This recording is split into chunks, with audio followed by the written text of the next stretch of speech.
Now listen guys, क्या क्या चीजें आपको देखनी थी कि यहाँ पे हमारा एस है, क्वेश्चन कह रहे हैं कहीं ना कहीं इस एंगल के बारे में बात कर रहे हैं और इस एंगल के बारे में बात कर रहे हैं। क्वेश्चन इज आस्किंग अस कि इन दोनों एंगल के बीच का रिलेशन क्या है, कौन किससे बड़ा होगा।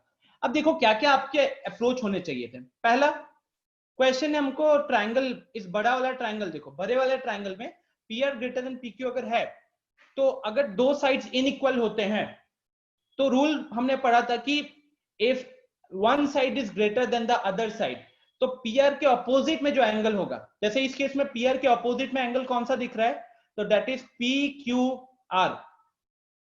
पीआर के ऑपोजिट में हमको क्या दिख रहा है, पी क्यू आर, ठीक है, शॉर्ट में एंगल क्यू ही बोल देते हैं। तो पीआर के ऑपोजिट में हमको दिख रहा है angle Q.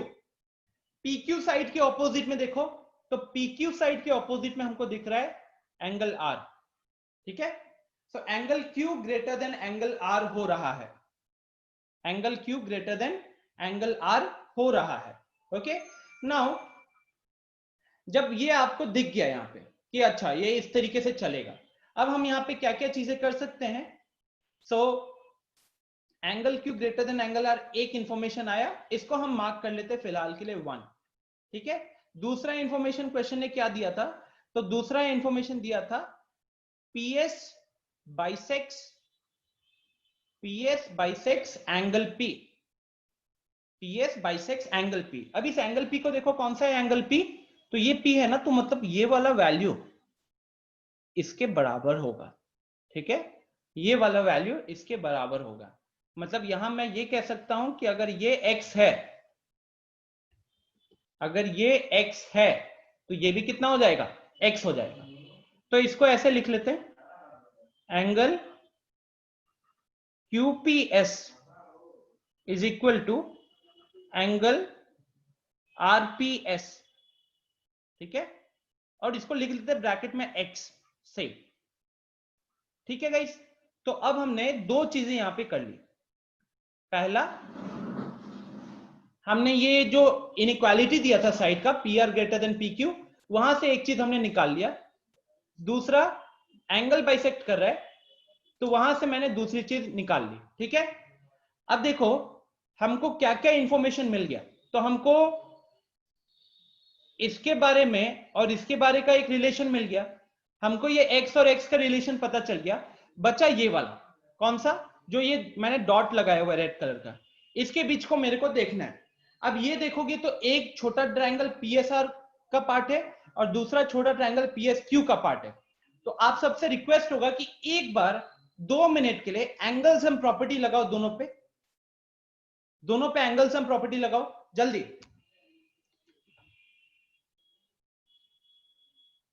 Hurry up guys,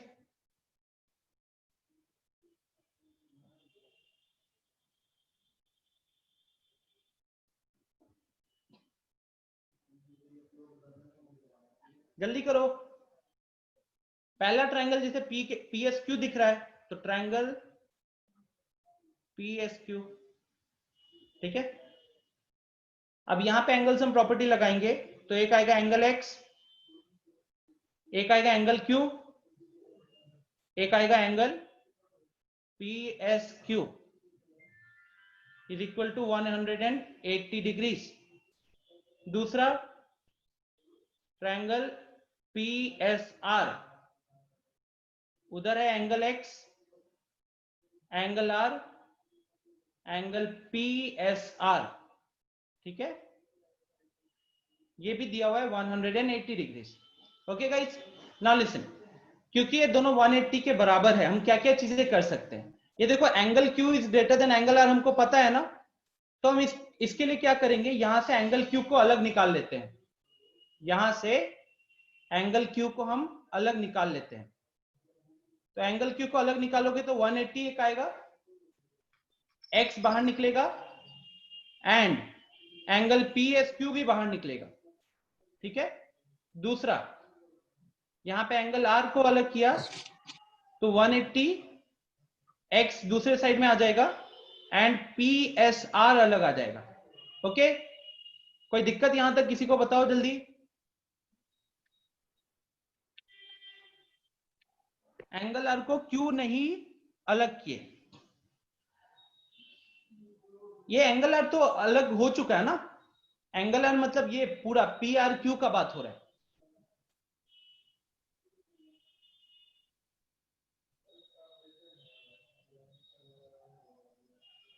बताओ शिखर, जो पूछ रहे हो आप, एंगल आर को क्यों नहीं अलग किया? एंगल आर देखो ये तो निकाल दिया ना, अलग कर दिया, एंगल क्यू को अलग कर दिया, एंगल आर को अलग कर दिया, ये ऑलरेडी गिवन था ना, this was already given to us. तो हमने छोटा ट्रायंगल में प्रॉपर्टी लगाया, तो छोटा ट्रायंगल अगर ये वाला ट्रायंगल देखोगे तो इसके तीन एंगल कौन से हैं? ये ऊपर x, ये जो क्रॉस बना के q के लिए, और ये डॉट में s के लिए। तो वही मैंने लिखा कि angle x plus angle q plus P S Q is equal to 180 degree. ठीक है, अब यहां से एंगल q का वैल्यू आ गया 180। अब देखो इसको राइट साइड में भेजेंगे और इसको भी राइट साइड में भेजेंगे, ठीक, तो ये x भी इधर आ जाएगा, पी एस क्यू भी इधर आ जाएगा। सिमिलरली दूसरे पार्ट में देखो, तो दूसरे पार्ट में देखोगे x दूसरे साइड चला जाएगा, पी एस आर दूसरे साइड में चला जाएगा, ठीक। तो इस ये क्यों कर रहे हैं हम? ताकि एंगल क्यू अलग आएगा, एंगल आर अलग आएगा, और फिर हम इसको ना 1 में पुट करेंगे। ये जो मैंने 1 करके मार्क किया है ना, इस 1 में हम पुट करेंगे।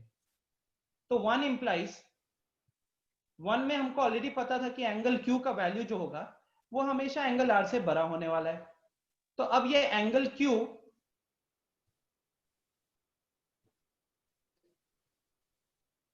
क्यू का वैल्यू क्या लिखा हुआ है वहां पे मैंने, ऊपर देख सकते हो टॉप राइट कॉर्नर में 180 माइनस एक्स, सो 180 degrees minus x minus angle P S Q, और यहाँ पे आर की जगह पे क्या लिखेंगे?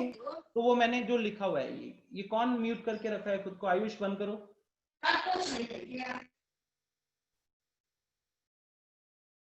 सिमिलरली आर की जगह पे हम लिखेंगे 180 minus x minus P S R, ठीक है। अब देखो क्या क्या चीजें कटते हुए दिख रही हैं आपको, ठीक है, क्या क्या चीजें कटते हुए दिख रही है। अब जैसे अगर मैं बात करूं कटने का, तो 180 180 दोनों इनइक्वालिटी के साइड में they will get cancel each other, minus x दोनों एक साइड में कैंसिल हो जाएंगे। तो हमारे पास क्या बचा? Minus angle P S Q greater then minus angle P S R, ठीक है। अब माइनस को हम लेफ्ट साइड भेजते हैं, ये वाले माइनस को राइट साइड ले आते हैं। तो इसको जब लेफ्ट साइड लेकर आओगे तो ये प्लस हो जाएगा, तो यहाँ पी एस आर आ जाएगा, और इसको राइट साइड भेज दो, इसको आर एच एस भेज दो, तो ये बन जाएगा एंगल पी एस क्यू, ठीक है। यहाँ पी एस आर, यहाँ पे P S Q.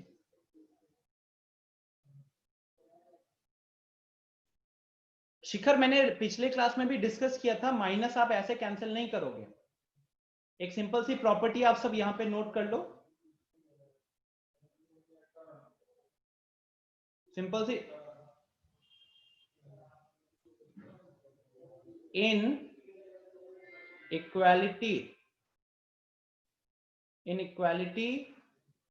we cancel minus sign, inequality we cancel minus sign, ठीक है, from LHS and RHS। हम इक्वालिटी में करते हैं, example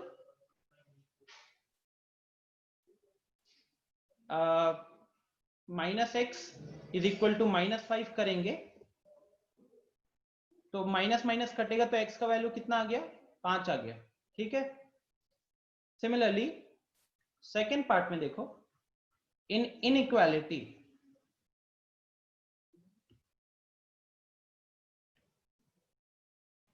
if we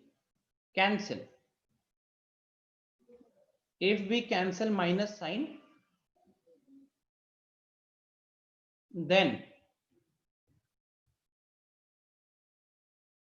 sign changes।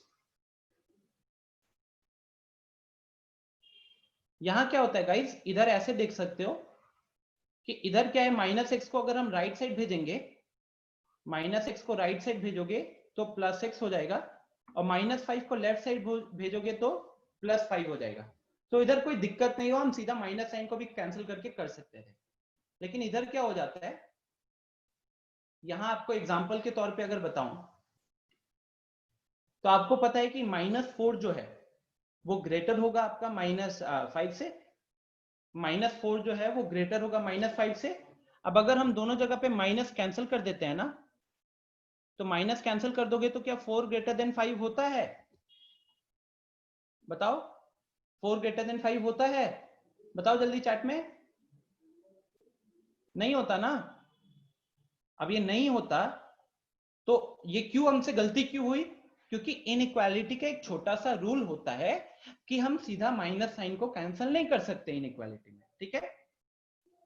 तो इसलिए आपको क्या करना पड़ेगा, इंस्टेड में अगर -4 ग्रेटर देन -5 है, अगर -4 ग्रेटर देन -5 है और अगर आप माइनस साइन को कैंसिल कर रहे हो तो बस आपको इनइक्वालिटी का साइन को पलट देना होता है। अगर आप इनइक्वालिटी के साइन को, अगर आप माइनस साइन को कैंसिल कर रहे हो तो यहां पे ब्रैकेट में वही लिखना है कि sign gets reversed, sign gets reversed, ठीक है?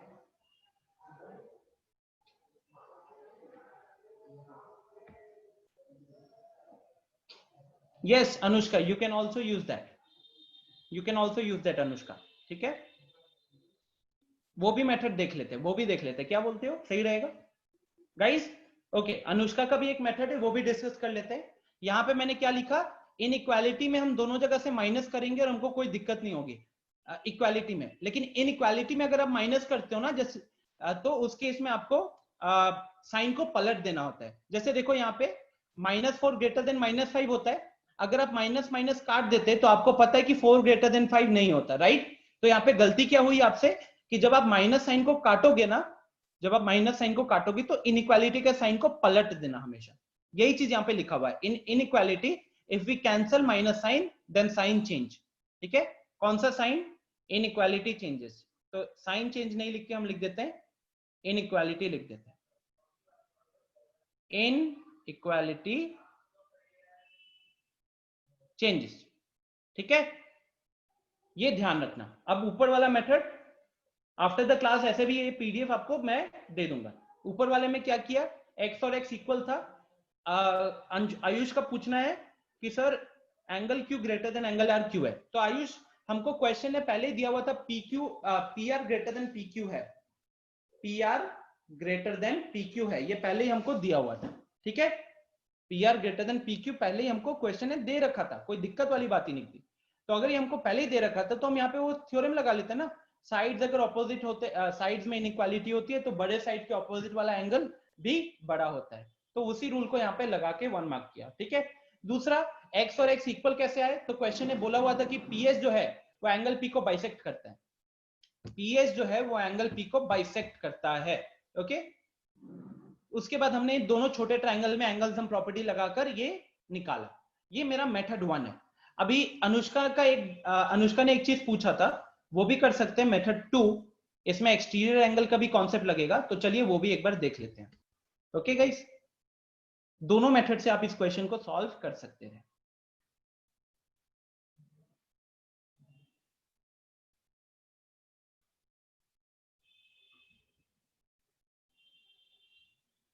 P Q R S, ठीक है? ये बराबर है। तब देखो यहाँ पे क्या लॉजिक क्या लगता, हमको कहीं ना कहीं ये वाला और ये वाला एंगल, इन दोनों एंगल्स के बीच का रिलेशन देखना है कि नहीं? अब सोचो, since P R is greater than P Q, bracket में गिवन, ये हमको गिवन दिया हुआ था क्वेश्चन में, तो पी आर के अपोजिट में है angle Q and P Q के अपोजिट में है एंगल आर। तो ये तो हम वो रूल लिख लेना, इसको मार्क कर लेते हैं 1। अब PSR को देखो तो angle PSR is an exterior angle of triangle PSQ।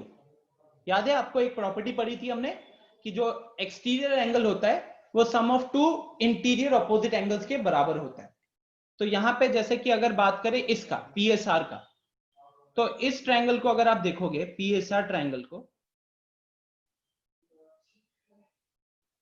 तो यहाँ ये हमारा ट्रायंगल है और इस ट्रायंगल के लिए ये कहीं ना कहीं एक्सटीरियर एंगल की तरह काम कर रहा है। तो PSQ यहां पे ये कहीं ना कहीं एक्सटीरियर एंगल की तरह काम कर रहा है, ठीक है। यहाँ पे हमारा R है, तो ये एक्सटीरियर एंगल की तरह काम कर रहा है। सो यहाँ पे exterior angle PSR is equal to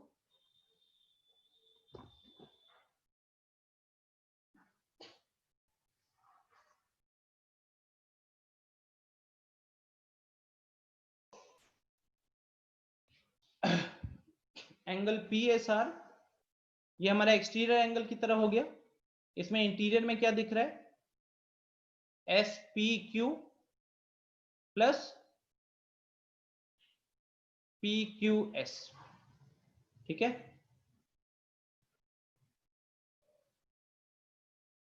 PSR is equal to SPQ is equal to PQS, ये हो गया।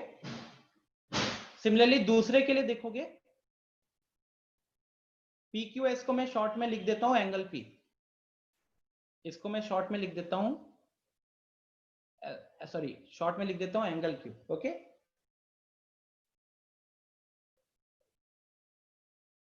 एंड SPQ की जगह पे भी हम लिख सकते हैं अपना X लिख देते हैं ताकि हम लोग को कुछ चीजें इजीली दिखते रहें,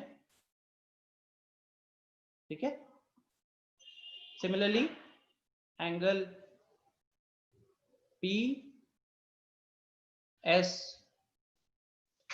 एंगल PSR जो था यहाँ पे, सो PSR, अब यहाँ पे PSQ देखोगे तो PSQ is an exterior angle of triangle, मतलब अब देखो, अब ये जो है, ये वाला जो एंगल है, ये इस ट्रायंगल के लिए एक्सटीरियर एंगल की तरह काम करेगा, ठीक है। तो फिर से वही logic, angle PSQ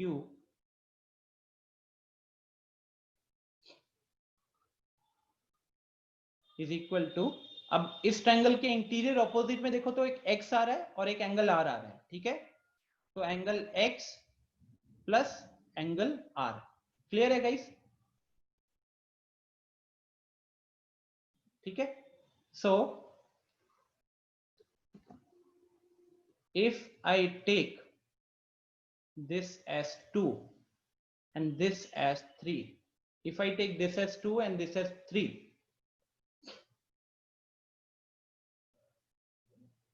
so if you compare, आप खुद देखो गाइस कि PSR का वैल्यू है X प्लस एंगल Q और PSQ का वैल्यू है X प्लस एंगल R। अब 1 में हमने ऑलरेडी चेक कर रखा है कि Q का वैल्यू R से ज्यादा है, तो अगर Q का वैल्यू R से ज्यादा है तो उस हिसाब से बताओ कौन सा बड़ा होना चाहिए, बताओ कौन सा बड़ा होना चाहिए जल्दी।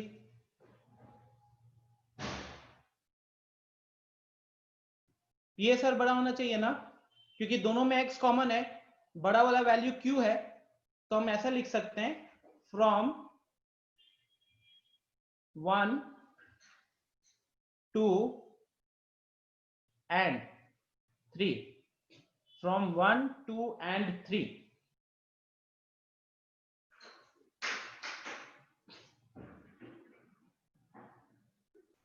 एंगल PSR हम लिख सकते हैं finally greater than angle PSQ, ठीक है।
Guys, just give me 2 minutes.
दिमाग गर्म करके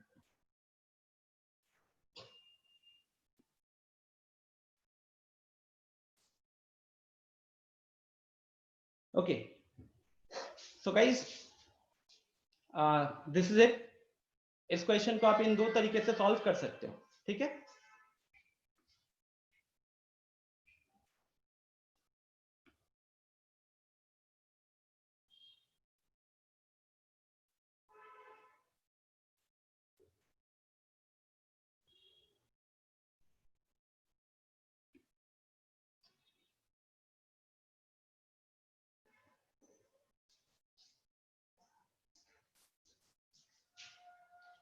ओके तो इसी के साथ इस चैप्टर को यहाँ पे एंड करेंगे क्वेश्चन नंबर 6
तो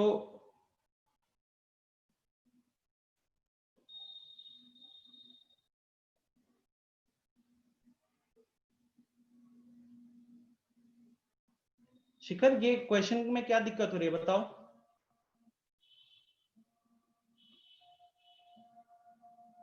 क्या दिक्कत हो रही है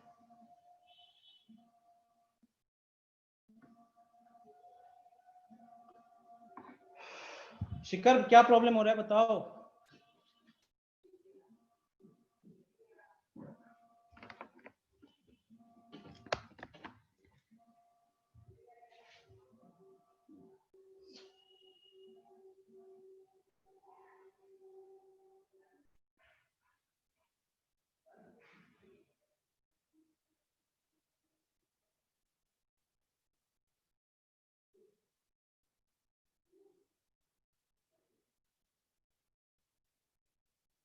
डायग्राम में दिक्कत है।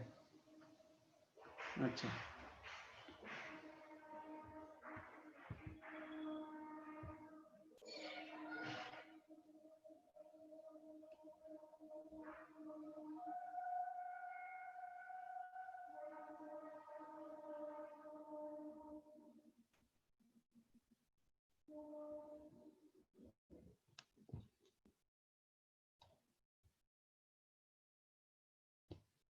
देखो शिखर, मैं इसमें थोड़ा सा टाइम सेव करने के लिए डायग्राम वगैरह सब बना हुआ है। ये देखो, ये डायग्राम आपको दिख रहा होगा आपके स्क्रीन पे। अब इसमें कैसा सिचुएशन है, तो सिचुएशन कुछ ऐसा रहेगा कि हमने एक पॉइंट लिया Q, एक पॉइंट लिया O, ठीक है, और एक लाइन लिया L। तो पॉइंट O से पॉइंट L पे अलग अलग परपेंडिकुलर्स ड्रॉ किए गए। O से L पे अलग अलग परपेंडिकुलर्स ड्रॉ किए गए, ठीक है। O से इस लाइन पे अलग अलग परपेंडिकुलर नहीं, अलग अलग लाइन ड्रॉ किए गए। तो मानो जैसे एक OP ड्रॉ किया, यहाँ पे दिख रहा होगा आपको, यहाँ पे एक OP ड्रॉ किया है, एक OQ ड्रॉ किया है, OR ड्रॉ किया, OS ड्रॉ किया, वगैरह वगैरह, ठीक है। अब ये सारे जो मैंने लाइंस ड्रॉ किए हैं, इसमें से आपको परपेंडिकुलर हमको ये शो करना है कि जितने भी लाइन सेगमेंट ड्रॉ हुए हैं, इन सारे लाइन सेगमेंट में से जो परपेंडिकुलर वाला है वो ही सबसे छोटा वाला होगा लेंथ, राइट, यही सबसे छोटा वाला लेंथ होगा। तो आप देखो, एक तो हमको पहले ही मिल गया कि ये सारे अलग अलग लाइन सेगमेंट है जिसमें ओपी परपेंडिकुलर है। ओपी परपेंडिकुलर है मतलब वो कितना बना, 90 डिग्री का एंगल बन गया, राइट। अब एक दो चीज आपको यहां पे जो याद रखनी है कि अगर एक ट्रायंगल में 3 एंगल होते हैं, उस 3 में से अगर एक एंगल 90 डिग्री हो जाता है तो बाकी दोनों तो 90 से कम ही रहेगा ना। एक ट्रायंगल में अगर एक एंगल 90 डिग्री हो जाता है तो बाकी दोनों एंगल तो छोटा ही रहेगा, यस और नो। इसमें तो कोई डाउट नहीं है आप लोगों को, ठीक है। इनफैक्ट अगर आपको याद होगा तो एक क्वेश्चन है, पिछले क्लास में हमने किया था कि एक राइट एंगल ट्रायंगल में शो करो कि hypotenuse is the largest side. एक राइट एंगल ट्रायंगल में शो करो कि hypotenuse is the largest side, ठीक है। तो अगर हाइपोटेन्यूज हमारा लार्जेस्ट साइड है, जैसे एक डायग्राम ड्रॉ करता हूं,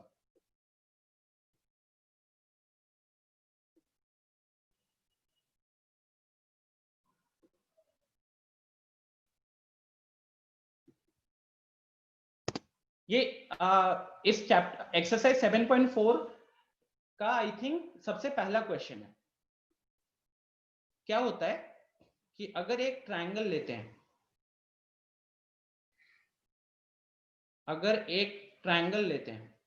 ठीक है, और इस ट्रायंगल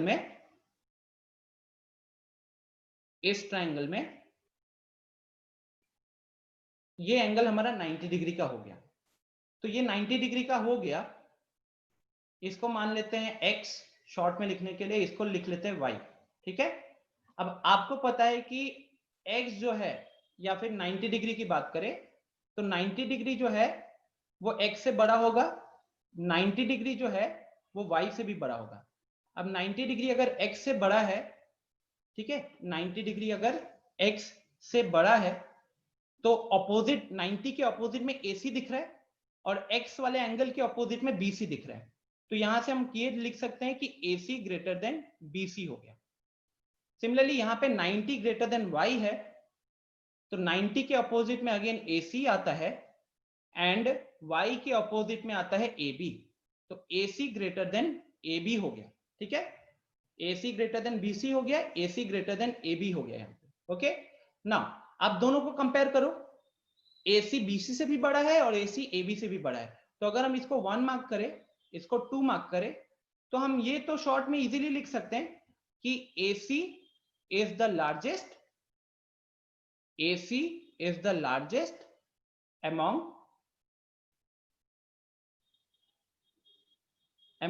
the 3 sides। तीनों साइड्स को कंपेयर करोगे तो इतना तो हमको दिख गया कि AC जो होगा, जो हमारा हाइपोटेन्यूस है, वो सबसे लार्जेस्ट साइड होगा, है कि नहीं, ठीक है। अब देखो, अब जो वो वाला क्वेश्चन था कि एक लाइन बना लेते हैं, यहाँ पे देखो ये लाइन बनाया मैंने, उसके बाद इधर एक पॉइंट लेना है और इस पॉइंट से अलग अलग लाइन बनाते हैं। एक ये बना रहे हैं, फिर एक ये बना रहे हैं, एक ये बना रहे हैं, एक ये बना रहे हैं, इस तरीके से चल रहा है। ठीक है, अब यहाँ पे ये पॉइंट है O, ये पॉइंट है A, B, C, D। अब यहाँ पे ये 90 डिग्री ये ऑलरेडी दिया हुआ है। OB OA is perpendicular to, इस लाइन को मान लेते हैं हम L, तो OA is perpendicular to line L। This is given to us, this is already given to us. हमको बस ये शो करना है कि इस पॉइंट से जो हम बहुत सारे अलग अलग लाइन सेगमेंट ड्रॉ करेंगे ना इसके ऊपर, L के ऊपर, तो हमको यही शो करना है कि इसमें OA सबसे स्मॉलेस्ट होगा। तो यहां पे हमको प्रूफ क्या करना था, हमको प्रूफ करना था to proof OA is the smallest. किसके बीच में स्मॉलेस्ट? जितना भी लाइन आप ड्रॉ करोगे। ओके, अब देखो शिखर, अगर हम सबसे पहले जो सबसे छोटा ट्रायंगल आपको दिख रहा है, ट्रायंगल OAB, ट्रायंगल OAB एक राइट एंगल ट्रायंगल है ना, OAB में भी देखो it's a right angle triangle. तो इसको मैं ऐसे लिख देता हूं, थोड़ा सा इसको राइट में ले जाते, लेफ्ट में चलते हैं।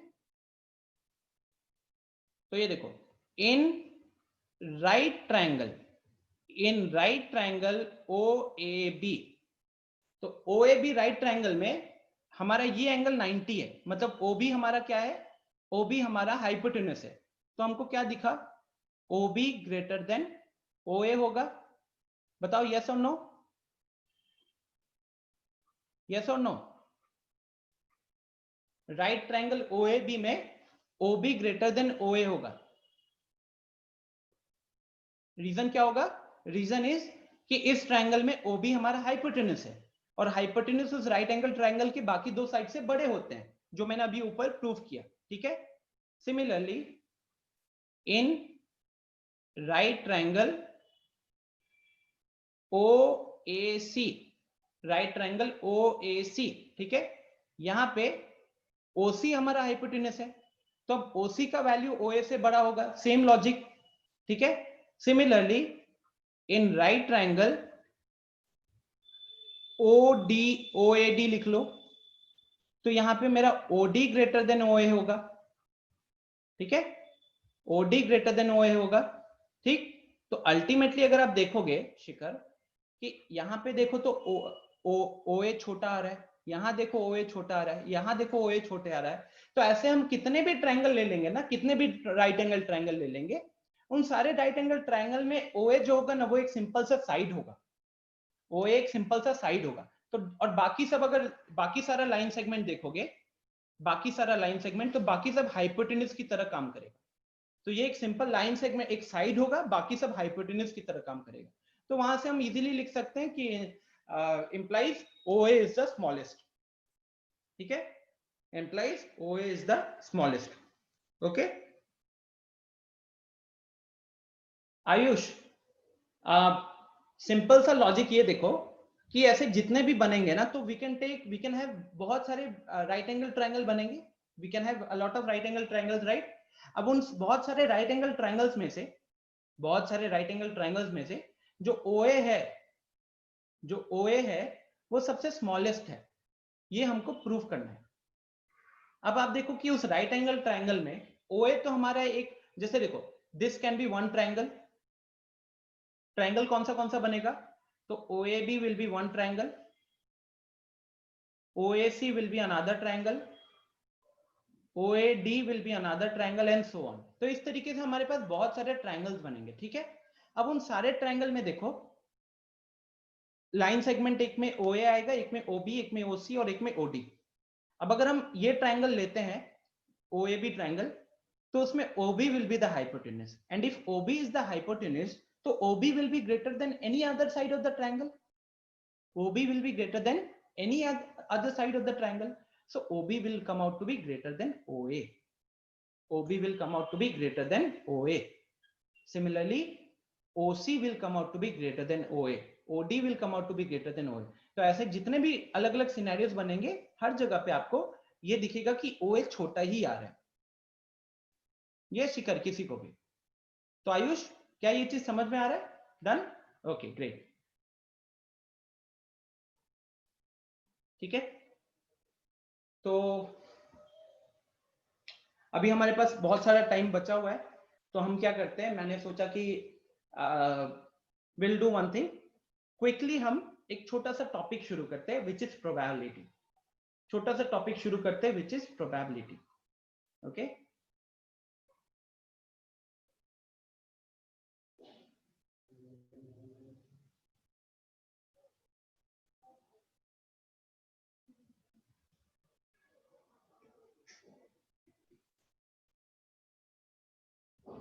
नाउ प्रोबेबिलिटी में आप लोगों ने पढ़ाया होगा थोड़ा सा, 8th में आपने देखा है। तो प्रोबेबिलिटी का मतलब क्या होता है? प्रोबेबिलिटी का मतलब होता है चांसेस ऑफ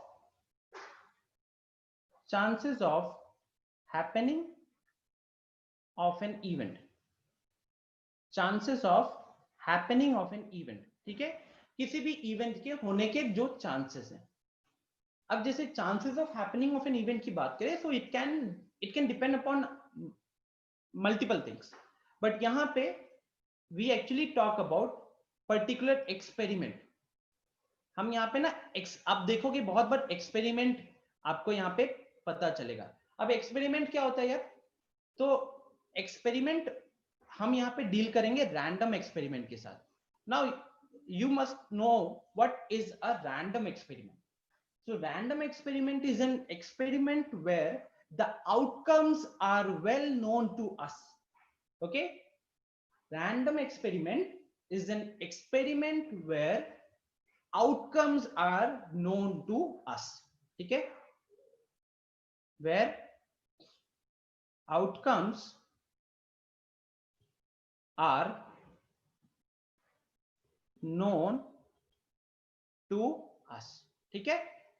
तो प्रोबेबिलिटी टॉपिक क्या होता है कि हम बेसिकली बात क्या करते हैं, किसी भी इवेंट के होने के चांसेस क्या है, किसी भी चीज के होने के चांसेस क्या है।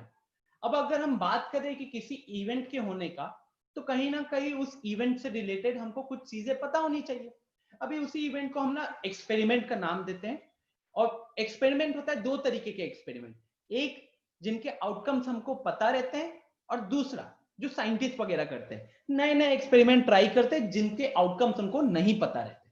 ठीक है, तो हम वैसे एक्सपेरिमेंट के ऊपर नहीं जा रहे जहां पे हमको आउटकम नहीं पता। हम कौन से एक्सपेरिमेंट के साथ डील करेंगे? हम डील करेंगे सिर्फ रैंडम एक्सपेरिमेंट के साथ। ठीक है, रैंडम एक्सपेरिमेंट क्या होता है?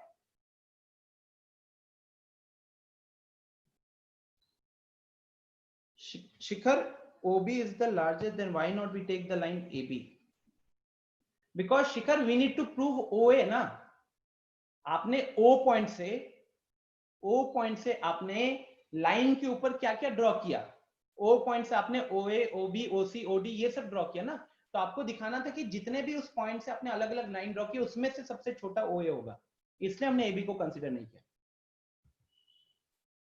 Okay, so guys, as I was talking about probability, तो हम डील करेंगे रैंडम एक्सपेरिमेंट के साथ। एंड रैंडम एक्सपेरिमेंट ऐसी चीज होती है जहां पे आपको आउटकम पता होते हैं।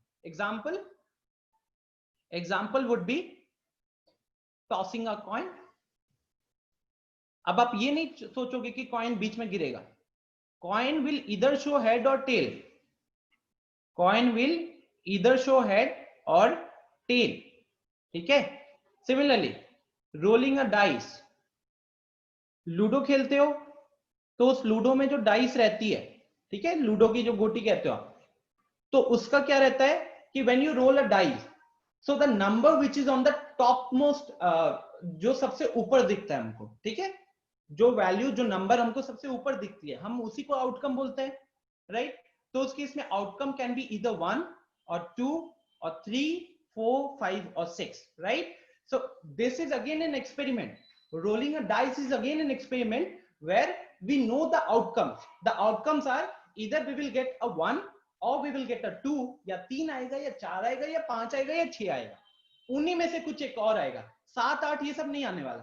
तो this becomes a well defined experiment, जिसको जो परफॉर्म करने के बाद, ठीक है, आपको उसका आउटकम पता होगा, ठीक है, जिसको परफॉर्म करने के बाद आपको आपका आउटकम पता होगा। मान लो आपके बैग में 10-15 बॉल्स रखे हुए हैं, उनमें से एक बॉल निकालोगे तो आपको पता रहेगा कि उस 10-15 में से ही एक आएगा, तो क्या कलर होगा क्या नहीं होगा, इसका आप एक प्रोबेबिलिटी बता सकते हो, राइट। आपके बैग में मान लो कि मैंने 15 बॉल्स रखे हुए हैं, 5 रेड कलर के, 5 ग्रीन कलर के, 5 ब्लू कलर के। तो अगर हम उसमें से एक बॉल निकालते हैं तो हमको पता रहेगा कि या तो रेड कलर का बॉल होगा, या ग्रीन कलर का बॉल होगा, या ब्लू कलर का बॉल होगा, राइट। तो हम वो बता सकते हैं।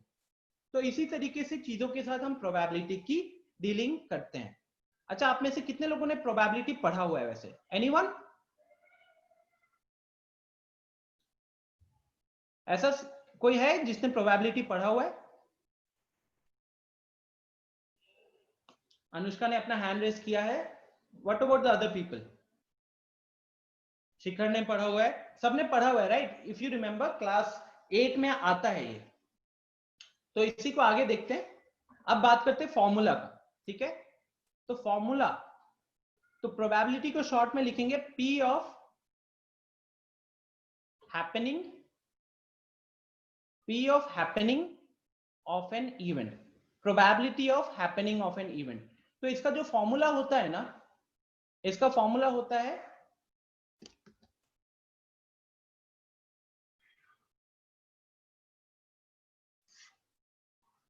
तो probability of happening of an event, इसका फॉर्मूला है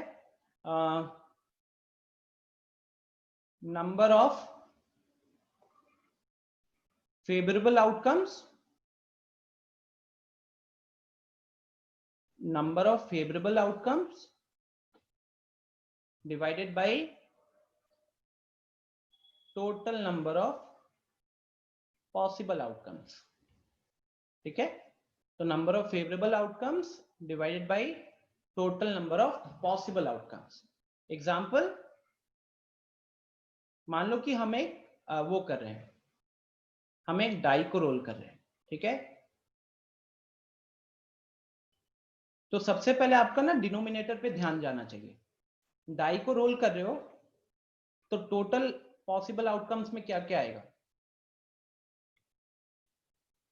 ठीक है। टोटल पॉसिबल आउटकम्स में क्या क्या आएगा? 1 2 3 4 5 6। तो इसको हम क्या लिख सकते हैं? जहां भी दिक्कत होगा ना प्लीज अनम्यूट करके ही पूछिएगा इंस्टेंटली। तो ये कितने आउटकम्स हो गए? 6 आउटकम हो गए ना। इन 6 में से ही कोई एक आएगा। अब मान लो कि मैं निकालना चाहता हूं प्रोबेबिलिटी ऑफ, मैं निकालना चाहता हूं probability of an even number. तो मैं बस ये देखना चाहता हूं कि अगर हम एक डाइस को रोल करते हैं तो एक इवन नंबर आने की प्रोबेबिलिटी क्या है। अगर हम एक डाइस को रोल करते हैं तो इवन नंबर आने की प्रोबेबिलिटी क्या है। अब मैं सबसे पूछूंगा, हाँ, अगम्या अनम्यूट करके बताओ क्या लगता है आपको आंसर क्या होगा? अनम्यूट करके बताओ अगम्या।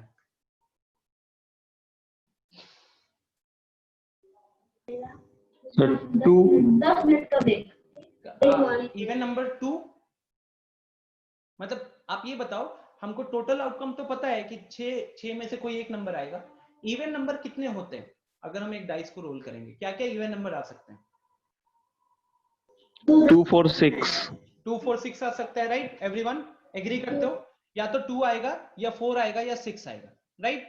अब 2 या 4 या 6 आएगा तो कितने आउटकम हुए? 2 मतलब एक आउटकम, 4 मतलब दूसरा आउटकम, 6 मतलब तीसरा आउटकम। तो हमारे टोटल पॉसिबल आउटकम्स कितने हुए? 3 हुए। तो 3 डिवाइडेड बाई 6 फॉर्मूला में पुट करेंगे। फॉर्मूला ऊपर है, देख रहे हो ना। Number of favourable outcome, favourable outcome क्या था? जो हम चाहते हैं। फेवरेबल आउटकम मतलब जो हम चाहते हैं। टोटल नंबर ऑफ आउटकम्स क्या होता है कि अगर हम उस चीज को कर रहे हैं तो क्या क्या आ सकता है, ठीक है।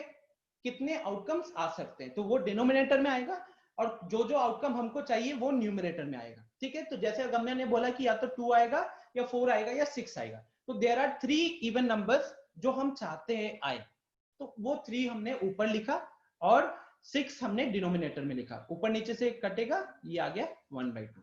Okay guys, next, probability of a prime number. Probability of a prime number. तो नेक्स्ट कौन है?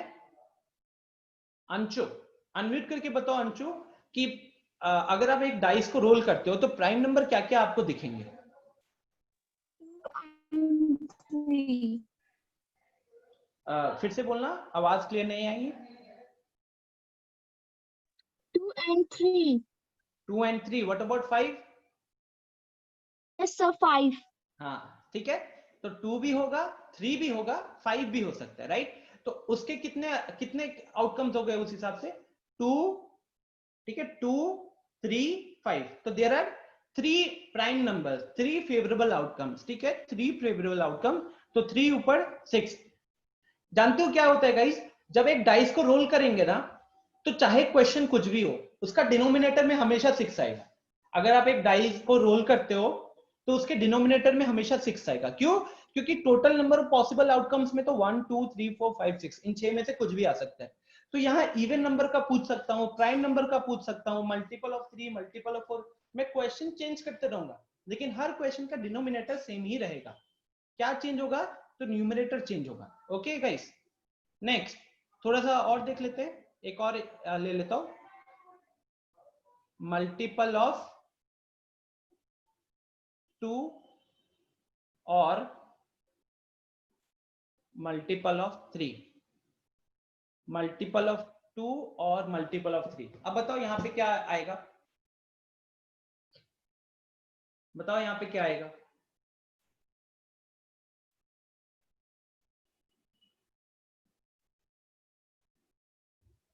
क्या आएगा यहाँ पे?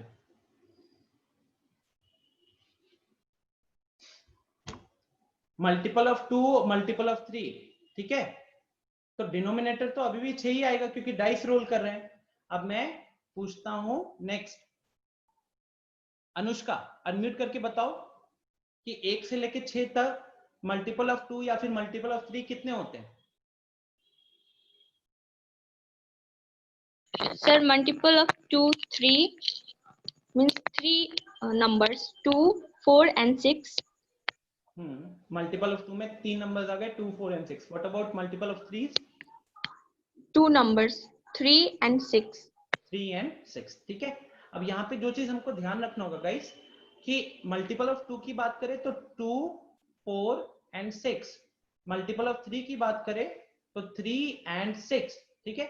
6 तो 2 बार हम काउंट नहीं करेंगे ना, आउटकम तो एक ही है। जब आप डाइस को रोल करोगे तो एक ही बार तो 6 आएगा, राइट? एक बार डाइस रोल करोगे तो 6 एक ही बार आएगा ना, 2 बार तो आएगा नहीं। तो हम इसको 2 बार काउंट नहीं करेंगे, हम इसको एक ही बार काउंट करेंगे।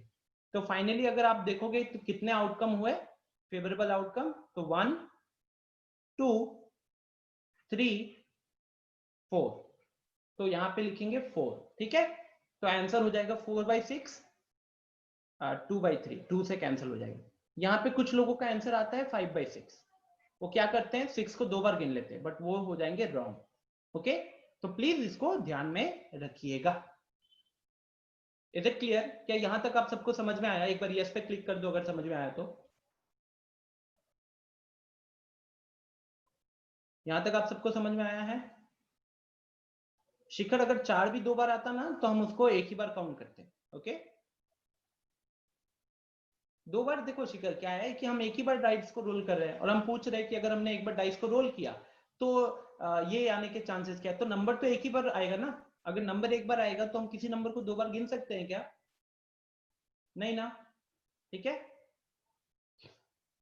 नेक्स्ट थोड़ा सा कॉइन्स वाले क्वेश्चन देख लेते हैं।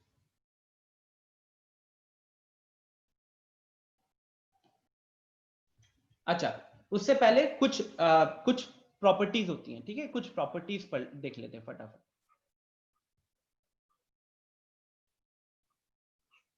तो हमने देखा कि probability is equal to number of favourable divided by number of favorable outcomes divided by total number of outcomes, ठीक है, divided by total number of outcomes, number of favorable outcomes divided by total number of outcomes होगा, ठीक है। सो एक चीज आपको समझ में आनी चाहिए कि गाइस ये जो टोटल नंबर ऑफ आउटकम है ना, ये हमेशा फेवरेबल से ज्यादा होगा। जैसे कि अगर हम एक डाइस को रोल कर रहे हैं तो नंबर ऑफ टोटल आउटकम 6 है, 6 में से कुछ भी आ सकता है। तो ऐसा कोई भी सिनेरियो नहीं बनेगा जहां पे आपके फेवरेबल आउटकम 6 से ज्यादा होंगे। ऐसा कभी भी नहीं बनेगा जहां पे आपके नंबर ऑफ फेवरेबल आउटकम्स 6 से ज्यादा होंगे। ठीक है, तो यहीं पे एक सिंपल सी चीज आती है कि नंबर ऑफ फेवरेबल आउटकम्स, ठीक है, number of favourable outcomes is always greater than और equal to, is always greater than और equal to total number of outcomes. ठीक है, टोटल नंबर ऑफ आउटकम्स, पहली चीज। दूसरी, number of favourable outcomes is always greater than और less than और equal to total number of outcomes.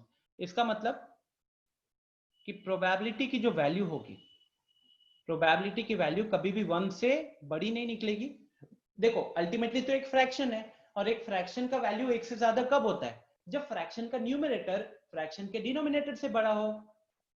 एक fraction 1 से ज्यादा कब होगा उसकी वैल्यू? जब न्यूमरेटर डिनोमिनेटर से बड़ा हो। यहाँ पे क्या है कि कभी भी डिनोमिनेटर से बड़ा नहीं होगा, ज्यादा से ज्यादा डिनोमिनेटर के बराबर होगा। वो भी एग्जांपल्स देख लेंगे। तो p का वैल्यू 1 से छोटा रहेगा, लेकिन वो 0 से नीचे नहीं जाएगा। ठीक है, मैक्सिमम 0 हो सकता है, 0 से नीचे नहीं जाएगा। Okay, because number of outcomes कभी नेगेटिव नहीं होंगे, नेगेटिव नहीं होंगे तो आउटकम प्रोबेबिलिटी 0 से नीचे नहीं जाएगा। ठीक है, तो इससे क्या पता चला? इससे ये पता चला minimum value of p is equal to 0 and maximum value of p is equal to 1। तो मिनिमम वैल्यू हो गया 0, मैक्सिमम वैल्यू हो गया 1। ये पहला चीज है। दूसरा चीज, when p is equal to 0, उसको कहते हैं, ऐसे सिनेरियो को कहते हैं इम्पॉसिबल इवेंट। जब प्रोबेबिलिटी 0 आएगा ना, उसको हम बोलेंगे impossible event. Example, probability of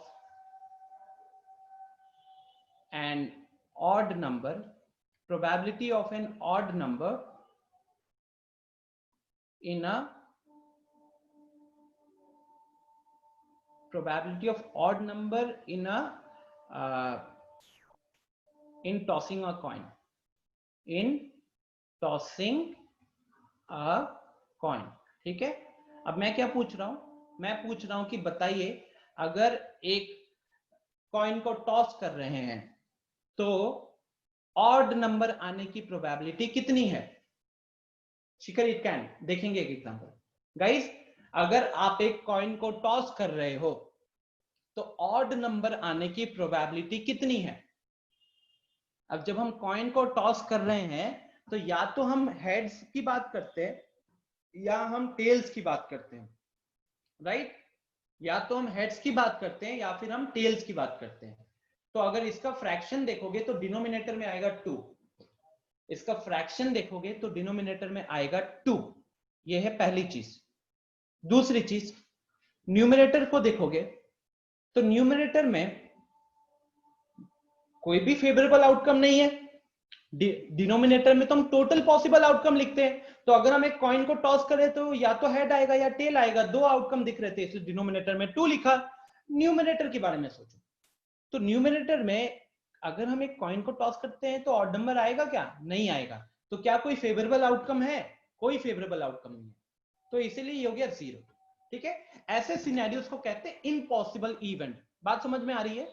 ऐसे केसेस को कहते हैं इम्पॉसिबल इवेंट। जैसे और एग्जांपल ले सकते हो कि हमें पता है कि यूनिवर्सल ट्रूथ है कि हमारा जो सन है वो राइज करता है ईस्ट में और सेट करता है वेस्ट में, राइट?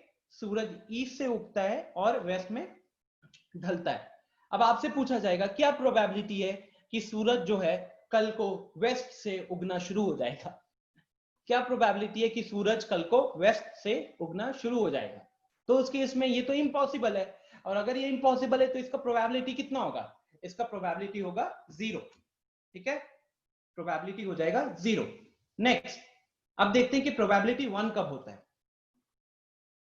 तो जब प्रोबेबिलिटी की वैल्यू 1 होती है ना, उस केस में हम उसको बोलते हैं श्योर इवेंट, या फिर कई कई बुक्स में आप इसको देखोगे लिखा होगा सर्टेन इवेंट्स, ठीक है, कई बुक में लिखा होगा सर्टेन इवेंट्स। अब श्योर इवेंट क्या है, जो होगा ही होगा, जैसे probability of getting a natural number, probability of getting a natural number in rolling a dice, in rolling a dice। अब आप बताओ कि अगर आपने एक डाइस रोल किया तो सबसे पहले कितना आउटकम हो सकता है, तो 6 आउटकम हो सकता है, तो डिनोमिनेटर में 6 लिख दिया। न्यूमिनेटर की बात करते हैं। अब फराज आप बताना, ठीक है, कि अगर हम एक डाइस को रोल करते हैं तो उसमें से नेचुरल नंबर कौन सा होगा, अगर हम एक डाइस को रोल करते हैं तो उसमें से नेचुरल नंबर कौन सा होगा। सर 1 2 3 4 5 6 सारे हो सकते हैं ना, जो भी दिखेंगे वो सारे के सारे क्या रहेंगे, नेचुरल नंबर ही रहेंगे। यस तो इसमें हमारा नंबर ऑफ फेवरेबल आउटकम कितना होगा, तो फेवरेबल आउटकम भी हो जाएगा 6, फेवरेबल आउटकम भी हो जाएगा 6, टोटल आउटकम्स भी हो गया 6, तो 6/6 कितना हो गया, 6/6 हो गया 1। प्रोबेबिलिटी 1 आया कि नहीं, प्रोबेबिलिटी 1 आया। ऐसे केसेस को कहते हैं सर्टेन इवेंट, जो कि होगा ही होगा। आपको पता है कि अगर हम डाइस को रोल करेंगे तो नेचुरल नंबर दिखेगा, आपको पता है कि अगर सुबह सूरज उगेगा तो ईस्ट से ही उगेगा। मैं आपसे पूछूंगा कि कल क्या प्रोबेबिलिटी है कि सूरज जो है वो ईस्ट से राइज करेगा, तो वो यूनिवर्सल ट्रूथ है, तो उस केस में प्रोबेबिलिटी हो जाएगा 1। बात समझ में आ रही है आप सबको। तो अभी तक हमने क्या 3 प्रॉपर्टीज देखी, हमने 3 प्रॉपर्टीज देखी कि नंबर ऑफ फेवरेबल आउटकम हमेशा टोटल आउटकम के बराबर या छोटा होगा, बराबर या छोटा होगा, ठीक है।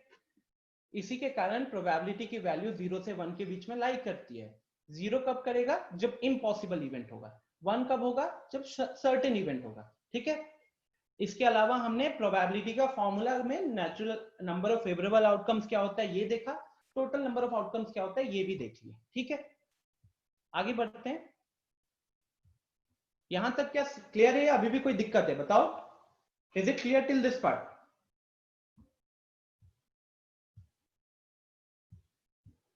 Everyone, is it clear till this part.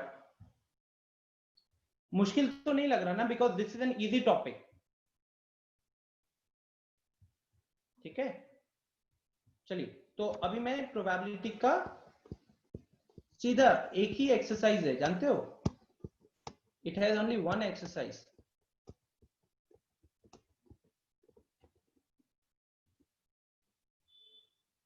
So let's come to that exercise. हाँ, मैं कुछ क्वेश्चंस करता हूं।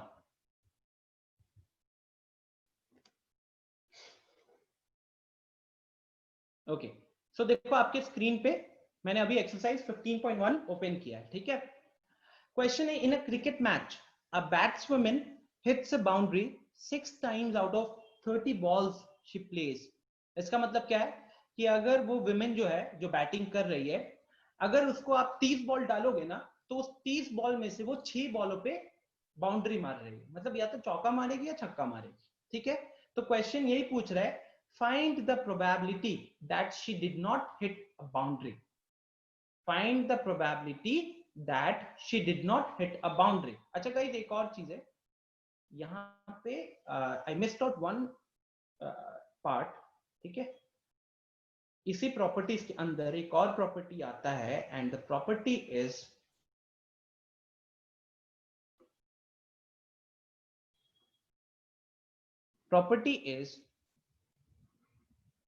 एक इवेंट के होने का चांस, तो probability of happening of an event, probability of happening of an event plus probability of not happening, okay, plus probability of not happening of an event. तो किसी प्रोबेबिलिटी मतलब एक चीज के होने का प्रोबेबिलिटी प्लस उसका ना होने का प्रोबेबिलिटी, इन दोनों का सम हमेशा 1 होगा, इन दोनों का सम हमेशा 1 होगा, ठीक है। इसको कॉम्प्लीमेंट भी बोलते हैं। तो प्रोबेबिलिटी ऑफ, तो यहां से एक सिंपल सा फॉर्मूला बन जाएगा, काम आता है। तो probability of not happening of an event is equal to 1 minus probability of happening of an event.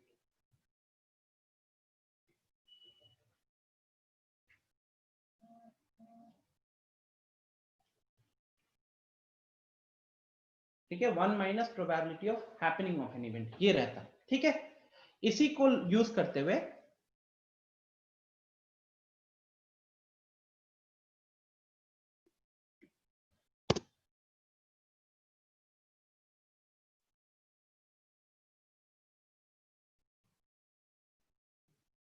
ना एक्सरसाइज 15.1 क्या कह रहा है कि 30 में से 6 बार बाउंड्री मार सकती है वो, ठीक। क्वेश्चन पूछा है कि find the probability that she did not hit a boundary. अगर वो 30 में से 6 बॉल पे बाउंड्री मारती है तो इसका मतलब है बाकी 24 बॉलों में वो बाउंड्री नहीं मारती है, राइट।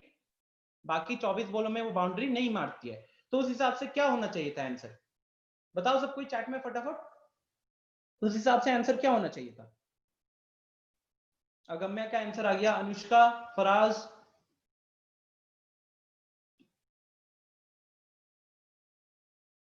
अंशु, अंशु का आ गया। अंशु आपने आंसर गलत लिखा, प्रोबेबिलिटी का वैल्यू 0 से 1 के बीच में लिखना है।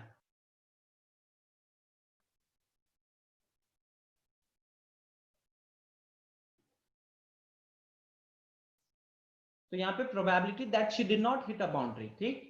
तो ये प्रोबेबिलिटी में नीचे तो 30 बॉल था तो 30 लिखोगे। अब 30 में से फेवरेबल कितना है? फेवरेबल होगा कि कौन कितने बॉलों में वो बाउंड्री नहीं मारेगी। तो 30 में से अगर 6 बॉलों में वो बाउंड्री मारती है, 30 में से अगर 6 बॉलों में वो बाउंड्री मारती है तो बाकी 24 बॉलों में वो बाउंड्री नहीं मारती है, ठीक है। तो उस हिसाब से ये कितना हो गया?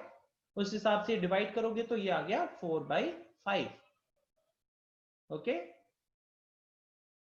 सिमिलरली अगला एक क्वेश्चन देख लेते हैं। इस क्वेश्चन को देख के हम सेशन को यहीं पे अभी एंड करेंगे, ठीक है।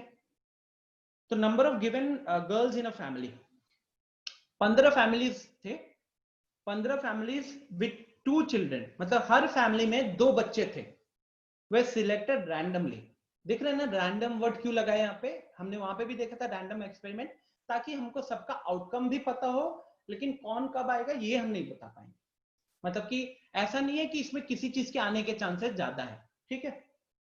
तो अब वो 1500 फैमिलीज में से 475 फैमिलीज ऐसे हैं जिनमें 2 बच्चों में दोनों ही गर्ल्स हैं। 814 फैमिलीज ऐसे हैं जिसमें 2 बच्चों में से एक गर्ल है, और 211 फैमिलीज ऐसे हैं जिसमें से 2 बच्चों में से एक भी गर्ल नहीं है। ओके, अब क्वेश्चन कह रहा है कि compute the probability of a family chosen at random having 2 girls. तो क्वेश्चन कह रहा है कि प्रोबेबिलिटी बताइए जिसमें कि किसी एक फैमिली को अगर चूज करते हैं, प्रोबेबिलिटी बताइए जिसमें हम किसी एक फैमिली को चूज करते हैं तो उसके 2 गर्ल्स होंगे। तो आप देखो सबसे पहले कि इसका डिनोमिनेटर का अगर बात करें तो इसके डिनोमिनेटर में कितने फैमिलीज में से हम चूज कर रहे हैं? तो 1500 फैमिलीज में से चूज कर रहे हैं, तो इसके डिनोमिनेटर में 1500 आपको लिखना पड़ेगा, ठीक है। इसके डिनोमिनेटर में हमको 1500 लिखना पड़ेगा।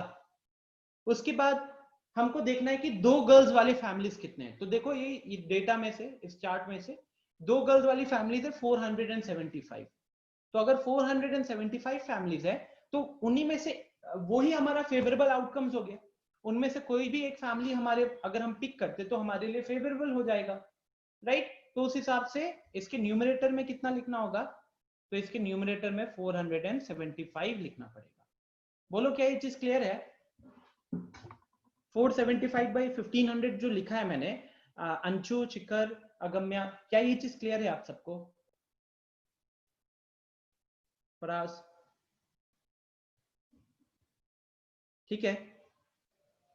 सो सिमिलरली, अच्छा कैलकुलेशन नहीं करेंगे, इसको ऐसे छोड़ देंगे, काटाकुटी नहीं करेंगे। क्यों नहीं करेंगे? क्योंकि हमको ना दिखाना है कि सारे प्रोबेबिलिटीज का सम 1 है, तो उसको मैं काटाकुटी नहीं करूंगा। शिखर न्यूमरेटर में इसलिए क्योंकि देखो हमको 2 के अंदर ना 3 क्वेश्चन है। 3 क्वेश्चन में एक क्वेश्चन में वो प्रोबेबिलिटी बताना है जिसमें 2 गर्ल्स है, दूसरे में वो प्रोबेबिलिटी बताना है जहां पे एक गर्ल है, और लास्ट वाले में वो बताना है जहां पे बिल्कुल भी गर्ल्स नहीं है। तो 2 गर्ल्स वाला फैमिली कितना है? 475 है, तो इसीलिए हमने यहाँ 475 लिखा। सिमिलरली अगर सेकंड वाले की बात करूं तो सेकंड वाले के न्यूमरेटर में आएगा 814 और डिनोमिनेटर में आएगा 1500। ठीक है, उसके न्यूमरेटर में आएगा 814 आएगा और डिनोमिनेटर में आएगा 1500। ठीक है, बिकॉज अल्टीमेटली हम फैमिली चूज करें तो 1500 में से चूज करें, तो टोटल नंबर ऑफ आउटकम्स 1500, इसलिए डिनोमिनेटर में आए। अब हम ये 1 गर्ल वाला केसेस देख रहे हैं, तो 1 गर्ल में हमारे क्वेश्चन ने दिया है कि हमारे पास 814 फैमिली है, तो इसलिए 814 ऊपर लिखा हुआ है। ठीक है, लास्टली नो गर्ल्स, तो नो गर्ल्स वाले में अगेन डिनोमिनेटर में तो 1500 ही आएगा, लेकिन न्यूमिनेटर में आ जाएगा 211। ठीक है, न्यूमिनेटर में आ जाएगा 211। अब आपको क्वेश्चन ने पूछा है कि also check whether the sum of this probability is 1, also check whether the sum of the probability is 1। तो आप क्या करिएगा, आप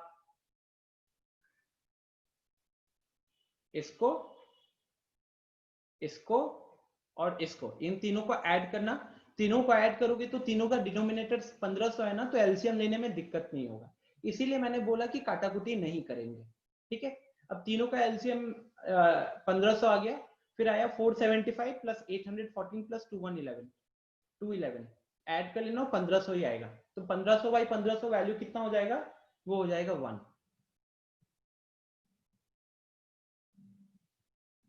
शिखर मैं समझा नहीं, फिर से बोलो।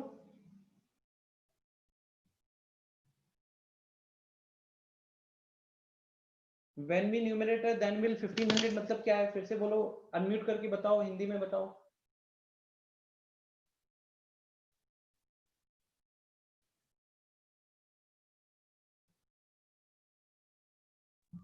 सर जो आप बोले थे कि वो प्लस करके 1500 बाई 1500 आएगा, वही बोल रहे थे।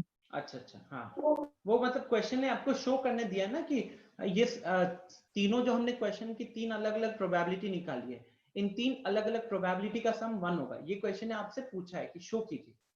तो इसीलिए हमने यहाँ पे क्या किया, हमने इन तीनों को ऐड करेंगे, कि एलसीएम में 1500 आएगा, ऊपर का वैल्यू आप ऐड कर लेना, यहीं पे कर ही लेते हैं। 475 प्लस 814 प्लस 211 कितना हो जाएगा ये? तो 5 plus 4 9 plus 1 10 0 carry 1, 7 plus 1 8 9 10 0 carry 1, 5 plus 8 13 plus 2 15, तो ये हो गया 1500 आ गया ना। तो 1500 बाई 1500 कितना हो जाएगा? 1। तो हम लिखेंगे कि yes the sum of this probabilities is equal to 1। ठीक है, आई होप ये टॉपिक थोड़ा सा आपको मजा आएगा, एंड आपका होमवर्क रहेगा कि एक्सरसाइज 15 पूरा खत्म करना है। ज्यादा कुछ क्वेश्चन है नहीं, और अगर आप ठीक से देखोगे तो ये बहुत जल्दी इसके क्वेश्चन सॉल्व भी हो जाएंगे। How many questions are there? We have around 14-15 question, 13 questions है।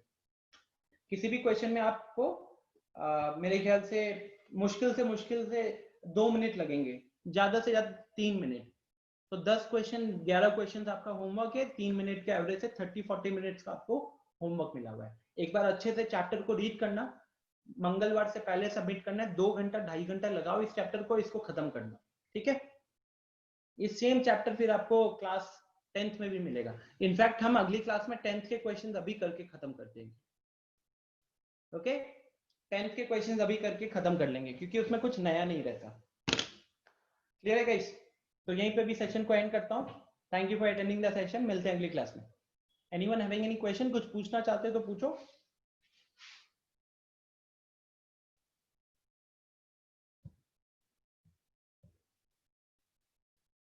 या अनुष्का लिंक पे भेज देना। अगर मैं एक बार मेरे को वो क्या कहते हैं व्हाट्सएप पे बता दो कौन सा डाउट के बारे में बात कर रहे हो। वैसे अभी बताओ कौन सा डाउट का बात कर रहे हो आप? या फिर व्हाट्सएप पे पूछ लो, ग्रुप में पूछ लो, ठीक है। मैं निकलता हूँ यहाँ से, बारिश हुई है, स्टक हो जाऊंगा। चलो मैं यहाँ पे सेशन को एंड करता हूँ, ठीक है।